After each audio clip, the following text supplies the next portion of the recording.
Oh. Penat Zul? Penat Zid. Okey. Good morning. Assalamualaikum. Apa khabar semua? Salam sejahtera, sihat. Okey, para pelajar sekalian, bersama saya Dr. Zul. Dan juga Dr. Azita pada pagi ni. Okey. So hari ini kita berada di Sispek, ya. Kami berdua daripada Jabatan Taman Alam dan Rekreasi akan meneruskan modul pada hari ini. Dan bermulanya di sini kita akan bergerak ke Denai Era. Denai Era. Betul Dr. Azit. Okey. So are you ready Zul? Yes, I'm ready. Are you ready? Let's go. Okey, jom. Tapi para pelajar jangan lupa sediakan borang anda. Okey? Let's go.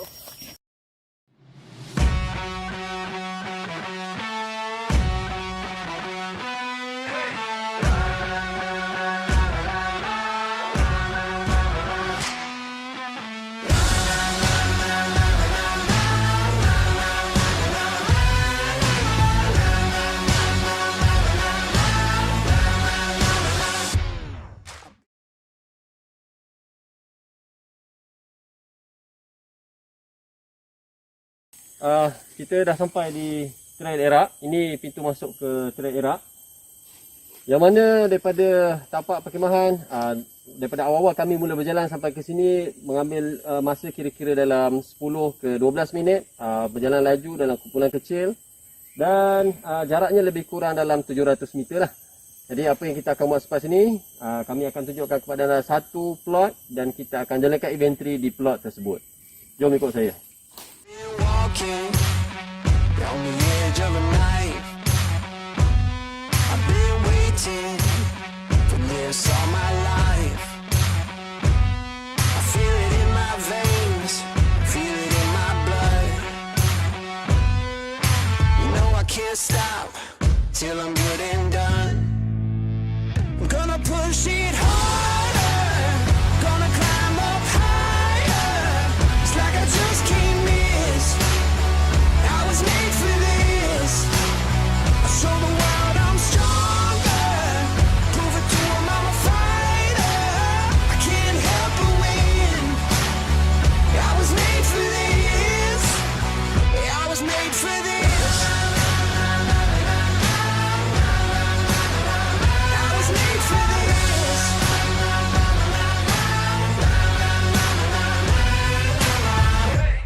You're gonna find out you can't hold me down.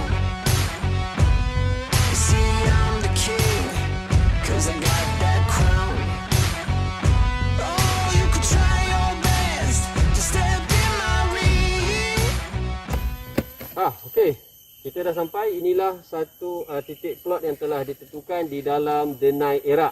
Ya, Doktor? Ya, Dr. Azit? Okey, nice Zul. Cantik, ada sungai, ada pokok. Dah lama dah kita tak masuk hutan Zul. Betul. Tempat ni memang antara satu spot yang sangat menarik lah. Okey. So, apa kita nak buat sebenarnya Zul? Baik, dekat sini kita akan jalankan inventory sumber seperti mana yang telah diterangkan dalam taklimat lebih awal lah. Jadi apa yang kita akan jalankan dalam inventory tersebut, yang pertama ini adalah titik penengah, dan dalam titik penengah ini kita akan tentukan radius 50 meter utara, barat, timur dan selatan, dan kita akan kutip data di dalam radius tersebut.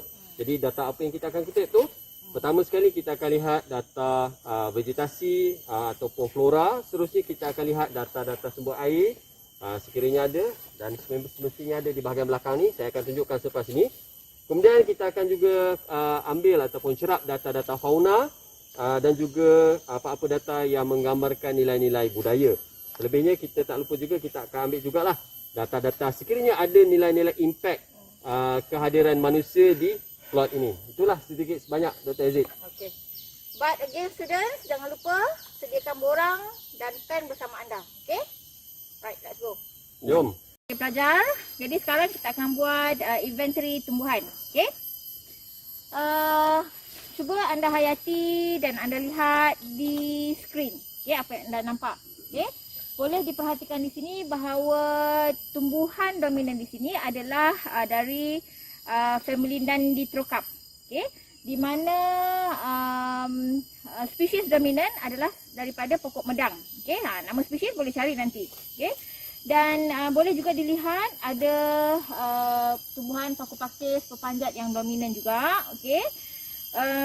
di mana density tumbuhan, sifat dan morfologi, ketinggian, saya yakin para pelajar boleh anggarkan. Okey, jadi anda boleh anggarkan berdasarkan ketinggian saya dan juga background saya. Okey.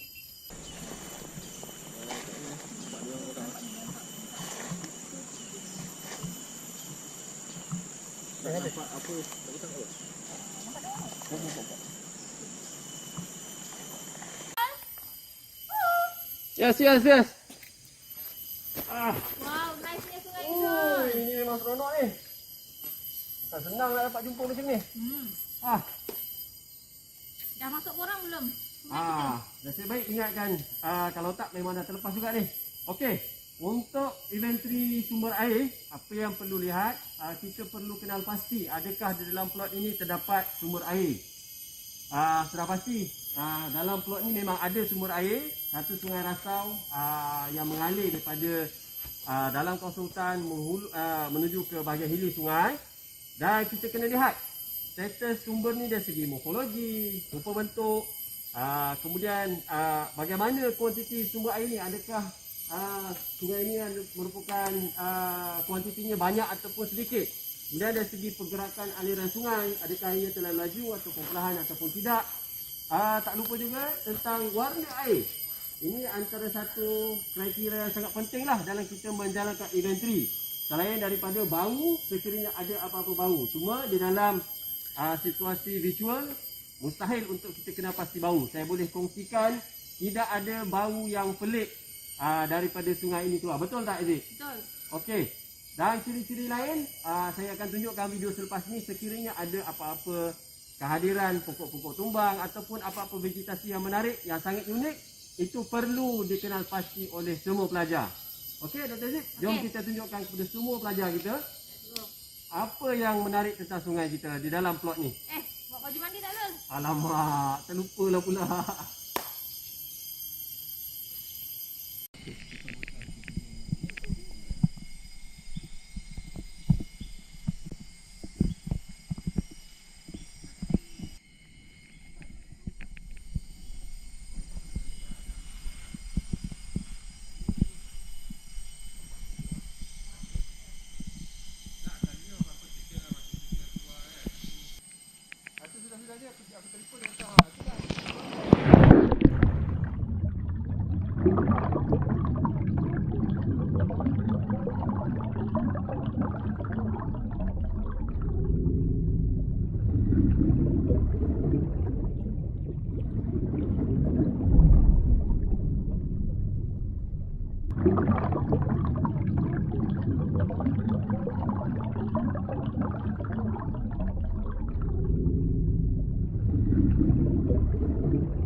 Jadi sekarang kita boleh teruskan dengan menilai kecerunan permukaan tebing. Okey, sebelum itu bagi memudahkan pemahaman kita, untuk menghurai bentuk permukaan kita pecahkan sumber kita kepada dua, iaitu tapak perkemahan dan juga denai. Okey, kita mulakan dengan tapak perkemahan. Jadi anda boleh lihat di sini terdapat cerun tebing dengan anggaran kecerunan sekitar 25 ke 30 degree. Okey, jadi apa perlu dilakukan? Fikirkan. Belajar bagaimana pula dengan ciri-ciri geologi. Okey, geologi dan morfologi tanah. Jadi anda boleh lihat, okey, apa warna tanah. Okey, saya tunjuk dan anda anggarkan sendiri. Okey, komposisi tanah, tekstur tanah, struktur tanah. Okey, dan kedapatan kelihatan sampah hutan yang boleh anda anggarkan berapa ketebalan dia. Pelajar, okay, jadi anda boleh perhatikan permukaan denai ini adalah rata. Okay, terdapat beberapa selekor kecil, namun kemudah sampaiannya adalah sederhana jelas. Baik, sekarang kita nak tengok tentang fauna pula. Bila sebut tentang hidupan liar ni dia bergerak, dia tidak seperti tumbuh-tumbuhan. Jadi ada beberapa indikator yang kita boleh gunakan untuk mengenal pasti kehadiran haiwan-haiwan seperti mamalia kecil, mamalia besar ataupun serangga-serangga yang boleh kita kenal pastilah. Saya akan perdengarkan kepada anda semua sebentar lagi bunyi-bunyi haiwan ataupun burung-burung yang ada di plot ini. Tapi sebelum tu, cuba juga kenal pasti apakah habitat yang ada di sini. Kalau kita lihat, kawasan ini banyak ditumbuhi dengan tumbuhan-tumbuhan non-nitrocarp. Dan kebanyakannya adalah pohon-pohon simpodia. Okay, jadi kita dapat cuba kenal pasti apakah jenis burung yang mungkin berada di kawasan ini. Dan kalau kita lihat pada kepadatan hutan ini pun, tidaklah, dia agak padat tetapi tidak terlalu padat. Jadi menyesuaikan dengan spesies yang mungkin ada. Selepas ini saya akan tunjukkan pada anda rakaman audio burung-burung dan juga apa-apa bunyi serangga yang ada di plot ini.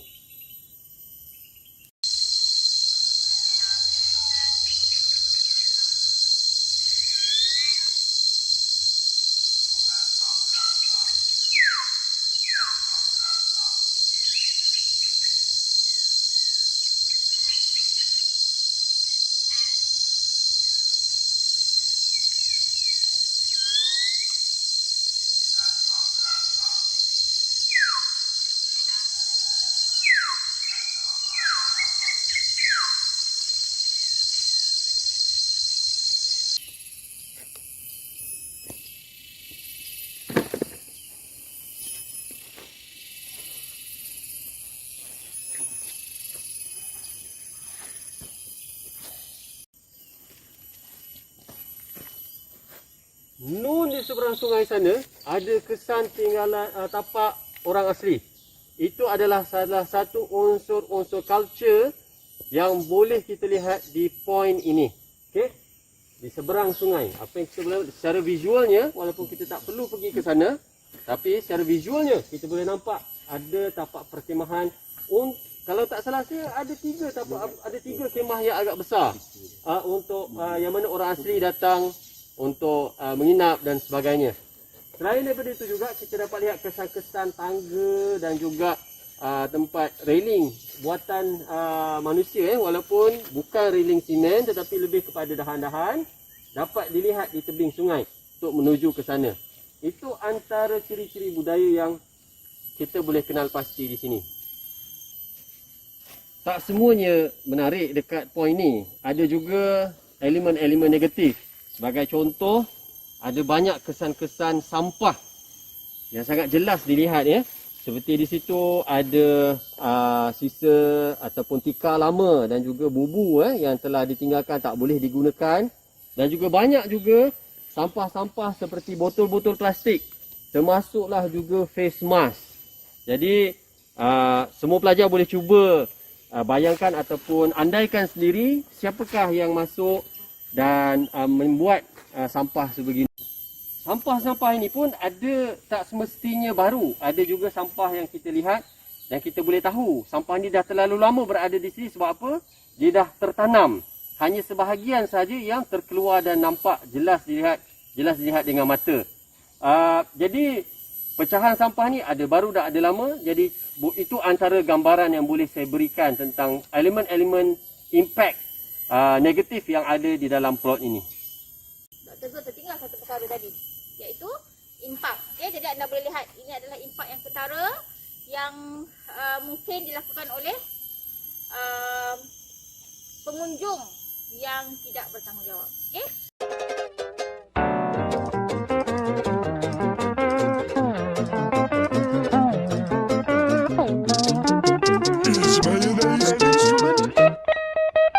Two hours later.